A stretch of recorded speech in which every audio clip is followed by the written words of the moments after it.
Teman-teman sekalian, ada 4 jenis cacat atau aib pada hewan ternak.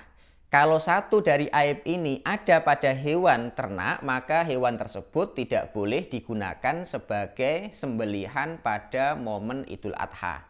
Lah, 4 aib itu apa saja? Mari kita simak video kita berikut ini.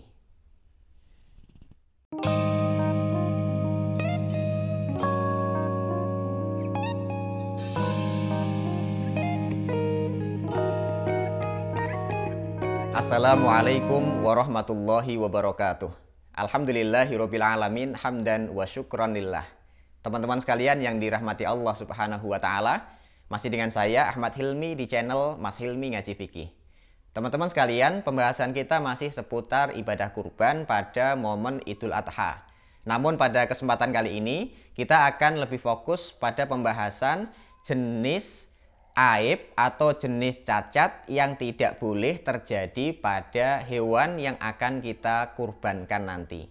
Teman-teman sekalian, pertama kita akan sampaikan satu hadis Nabi Shallallahu Alaihi Wasallam terkait masalah jenis cacat yang diriwayatkan oleh sahabat Al-Barra ibnu Azib, yang selanjutnya diriwayatkan oleh Imam Abu Dawud. Dalam hadis tersebut Nabi Shallallahu Alaihi Wasallam mengatakan, arbaun, ada 4 jenis cacat atau jenis aib. La tajuzu fil adhahi, yang itu tidak boleh terjadi pada hewan yang akan kita kurbankan. 4 jenis cacat itu apa saja? Yang pertama, al-aura'u al-bayyinu auruha, yaitu hewan yang buta, hewan yang juling, yang sangat jelas kebutaannya sehingga tidak bisa melihat secara sempurna. Yang kedua, wal maridatu al-bayyinu maraduha, hewan yang dalam keadaan sakit dengan sakit yang sangat jelas sakitnya. Kemudian yang ketiga, wal arja'u al-bayyinu dhal'uha, yaitu hewan yang pincang atau patah kakinya yang juga sangat jelas pincangnya. Kemudian yang keempat, yang terakhir, wal kasiratu allati la tunqi, yaitu hewan yang sangat kurus kering sehingga tidak memiliki daging layak konsumsi. Nah, dari hadis ini teman-teman sekalian, para ulama menjelaskan juga, salah satunya yang disampaikan oleh Al-Imam An-Nawawi rahimahullahu ta'ala di dalam kitab beliau Al-Majmu' Syarhul Muhadzab.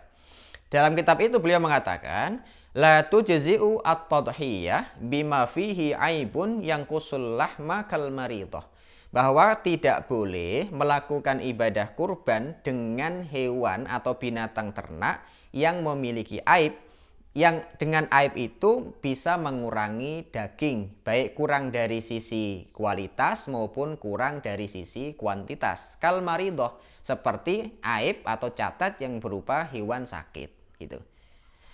Kemudian selanjutnya, fa in kana maraduha yasiron lam yamna al ijza. Namun kalau sakitnya ini sederhana, sakitnya ini tidak parah-parah banget, mamanya ada hewan kurban berupa sapi. Dia gemuk, sehat, namun di kakinya ada luka atau mungkin ada bekas gatal-gatal atau seperti apa. Nah, yang seperti itu tidak sampai mengurangi kualitas daging, juga tidak mengurangi kuantitas dagingnya. Maka yang seperti itu tidak ada masalah. Karena yang tidak boleh kalau sakit itu sampai mengurangi kualitas dan kuantitas daging. Gitu. Kemudian selanjutnya, wa in kana bayyinan, kalau sakitnya jelas-jelas parah, yadhhar bisa babihi al-hazal.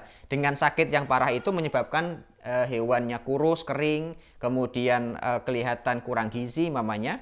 Wa fasadul lahmi, dan rusaknya daging, lam yujizhu, yang seperti itu tidak boleh gitu. Artinya kalau sakitnya hanya sedikit, sakitnya hanya sederhana, tidak sampai menyebabkan rusaknya daging atau mengurangi kualitas daging, maka itu tidak masalah. Hadza huwal madhab wa bihi qata'al jumhur. Ini menurut madhab Syafi'i dan sekaligus disetujui oleh para ulama jumhur gitu. Itu yang pertama. Yang kedua, juga disampaikan di dalam kitab Al-Fawaqih Ad-Diwani. Di dalam kitab itu disebutkan tidak boleh melakukan ibadah kurban kalau ada penyakit. Yang mana penyakit itu? Li'annal marad al-bayyin yufsidul lahm, karena sakit yang sangat jelas itu bisa merusak kualitas daging.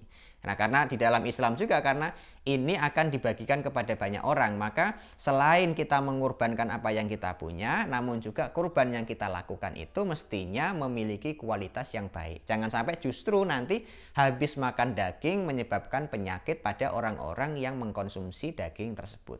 Maka untuk kesempurnaan ibadah kurban, maka pilihlah daging atau hewan kurban yang memiliki kualitas yang sangat baik. Baik nanti menggunakan daging hewan kurban berjenis kelamin jantan maupun hewan berjenis kelamin betina, yang penting dalam keadaan sehat, tidak memiliki cacat yang disebutkan oleh Nabi Shallallahu Alaihi Wasallam dalam hadis tersebut.